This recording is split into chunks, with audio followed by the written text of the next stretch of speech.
আজ আমরা চলে এসেছি বেহালার বিক্রমপল্লী অঞ্চলে। সম্প্রতি এখান থেকে 1 কোটি টাকার পুরস্কার লেগেছে। আমরা কথা বলে নেব দোকানের কর্ণধারের সাথে। চলুন শোনা যাক উনি কি বলছেন।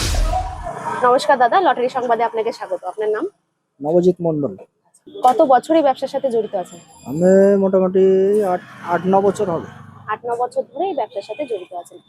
আপনার দোকানের থেকে প্রথম পুরস্কারপ্রাপ্ত টিকিটটি বিক্রি হয়েছে, এতে হ্যাঁ, আপনি কতটা খুশি? বহুত আনন্দ। একটা 1 কোটি হওয়া মানে দোকান অনেক ভাগ্যর ব্যাপার। যখন শুনলেন যে আপনার খবর এলো যে আপনার দোকান থেকে প্রথম পুরস্কারটা লেগেছে, তো অনুভূতি কেমন ছিল? অনুমতি তো খুব আনন্দ হচ্ছিল যে 1 কোটি টাকা কম প্রাইস নাকি? 1 কোটি অনেক দোকানে সচরাচর হয় না। আমি এই 8-9 বছর দোকান খুলেছি, হয়েছে মানে অনেক ভাগ্যবান। আচ্ছা, এই যে প্রথম পুরস্কারপ্রাপ্ত টিকিটটি বিক্রি করেছেন, এখান থেকে আপনি কত টাকা পারিতোষিক পেয়েছেন? আমি আমি এমনি যা পাই ওটাই পেয়েছি। মানে কত টাকা পারিতোষিক পেয়েছেন? ওই 4,90,000। রিটার্ন ফাইল আছে? হুম। আচ্ছা, আপনি এই যে পারিতোষিক টাকাটা পেয়েছেন, এই টাকাটা দিয়ে আপনার পরিকল্পনা কি, মানে কি কি করতে চান? তো ওটা দিয়ে আমি কাজ করেছি, ওটা দিয়ে আমার বাড়িতে অনেক কাজ বাকি ছিল, ওখানে কাজ করেছি কিছু। আঞ্চল করেন কিভাবে? আনসাল ফোনে আছে, এই অ্যাপস আছে। মোবাইল লটের মাধ্যমে আপনি মোবাইল। করেন। আচ্ছা, আপনার এই সাফল্য দেখে যদি কেউ এই ব্যবসায় আসতে চায়, কি বলবেন তাদেরকে? না, ব্যবসায় আসুক, ব্যবসা করুক। ব্যবসা ভালো ভালো, এই ব্যবসা খারাপ না, খারাপ ভালো ব্যবসায়। কারণ যেহেতু এতে এককালীন পুঁজি ফুজি লাগে না বেশি, যে কেউ করতে পারে। কম পুঁজিতে ব্যবসা করতে পারে। ঠিক আছে দাদা, ধন্যবাদ। কতদিন ধরে আছেন এই ব্যবসার সাথে? যতদিন উনি আছে ওনার সাথেই। আমি তো বুঝতাম না আগে, শুধু বাড়িতে গেলে জিজ্ঞাসা করতাম যে এটা কেমন, কিভাবে হয়, প্রাইসটা কি, নাম্বারটা বুঝতাম না। তখন জিজ্ঞাসা করতাম, আমিও মাঝে মাঝে ওর থেকে নিতাম টিকিট, পয়সা দিয়েই নিতাম। কিনতেন আপনি? হ্যাঁ, আমিও পয়সা না তো শর্ট পড়বে টাকা নিয়ে, তারপরে আমি 45,000 পেয়েছিলাম।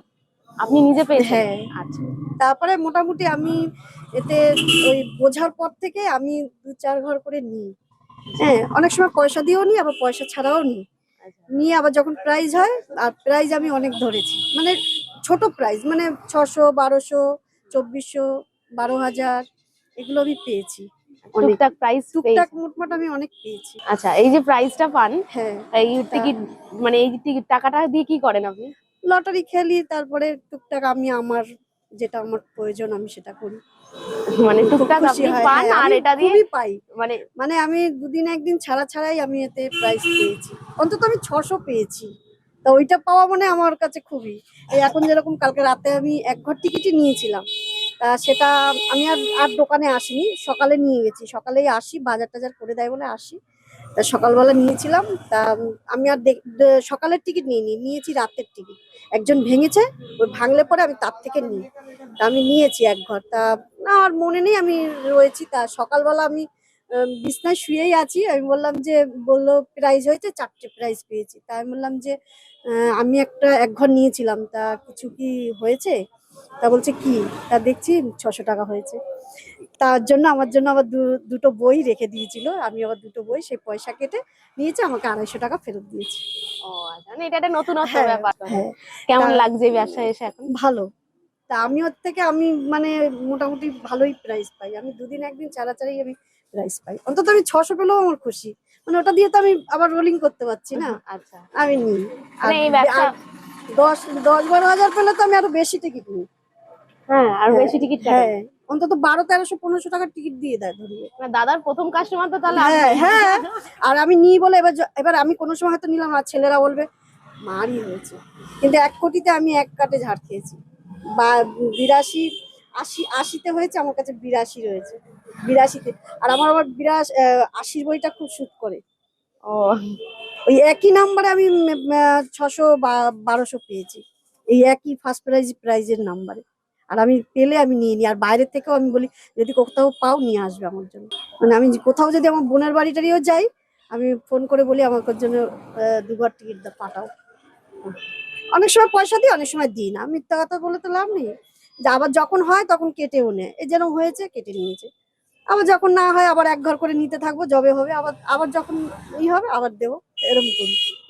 মানে মোটামুটি আপনার ব্যবসায় হ্যাঁ, এসে ভালোই লাগছে। হ্যাঁ, সংসার সামলে, ব্যবসা সামলাতে হ্যাঁ। অসুবিধা হয় না? না, বাড়িতে আমি এই সকালবেলায় 9টা নাগাদ আসি। এ 1 ঘন্টা 1.5 ঘন্টা থাকি। থেকে চলে যাই, আবার 5:30টায় আসি, এবারে ওর সাথেই বাড়ি যাই, এরকমই করি। মানে সংসারের কোনো অসুবিধা না হয় না? অসুবিধা, ছেলের বউটু আছে তো। আচ্ছা, মানে সমান তালে দুটোকে আপনি হ্যাঁ, ব্যালেন্স করতে পারছেন। হ্যাঁ। এখনো পর্যন্ত টেবিল থেকে কত টাকা প্রাইস লেগেছে? কত আমার? কত প্রাইস? হ্যাঁ, এই টেবিল থেকে কতগুলো প্রাইস লেগেছে?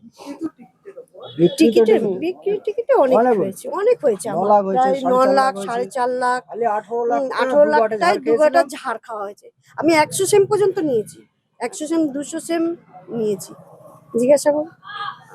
প্রাইস হলে মোটমাট আমি নিয়েছি, আমি তো পয়সা দিয়ে নিয়েছি, আমি তো মানে কোনো করে নি ওটা। আমি যদি ওরকম খেলি তাহলে তো আমারই ব্যবসা লসে যাবে, তাই না? কিন্তু ওরকম নিইনি, যখন আমার পয়সা হয়েছে আমি তখন আমি টিকিট খেলেছি, আর যখন না হয়েছে তখন আমি 2 ঘর কি 3 ঘর এরকম নিয়েছি, এটা আমি করেছি। কিন্তু যখন বেশি আমি পাই তখন আমি ওই টাকা দিয়েই আমি রোলিং করতে চাই, ও, এরকম। ঠিক আছে ম্যাডাম, ধন্যবাদ। আপনারা শুনতেই পেলেন ওনাদের বক্তব্য। ওনারা কিন্তু টিকিট বিক্রি করছেন, কিন্তু তার সাথে সাথে কিন্তু প্রচুর টাকা প্রাইজও কিন্তু পাচ্ছেন। টিকিট যেরকম বিক্রি হচ্ছে তেরকম প্রাইজও রয়েছে। এই ধরনের নতুনত্ব ভিডিও পেতে এবং লটারি সম্পর্কে আরো জানতে চ্যানেলটিকে লাইক করুন, কমেন্টস করুন, শেয়ার করুন এবং সাবস্ক্রাইব করুন।